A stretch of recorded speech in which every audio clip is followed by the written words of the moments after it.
माजी नगरसेविका वैष्णवीताई करगुळे यांच्या प्रयत्नांना यश आले। आधार हॉस्पिटल ते श्रीराम पाटील यांच्या घरापर्यंत पेवर ब्लॉक कामाचा शुभारंभ करण्यात आला। प्रभाग क्रमांक 15 मधील नागरिकांच्या सोयीसाठी महत्त्वपूर्ण असलेल्या रस्त्याच्या कामाचा शुभारंभ माजी नगरसेविका वैष्णवीताई अंबादास करगुळे यांच्या अथक प्रयत्नातून करण्यात आला। आधार हॉस्पिटल ते श्रीराम पाटील यांच्या घरापर्यंत पेवर ब्लॉक घालण्याचे हे काम असून अनेक दिवसांपासून या मार्गाच्या विकासाची मागणी करण्यात येत होती। शुभारंभ कार्यक्रमाला पापा जाधव, सनी पाटील, प्रशांत करगुळे, नरसिंग तुर्भेकर, भगवान करगुळे, अजय अवलूर, देवा अवलूर, श्रावण पालेम, ओंकार पल्ले यांच्यासह परिसरातील सर्व महिला भगिनी उपस्थित होत्या।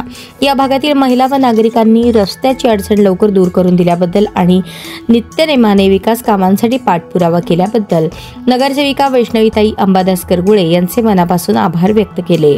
नागरिकांना सुरक्षित, स्वच्छ आणि सोयीस्कर मार्ग उपलब्ध करून देण्यासाठी पुढील काळातही अशीच विकास कामे राहतील असा विश्वास यावेळी व्यक्त करण्यात आला।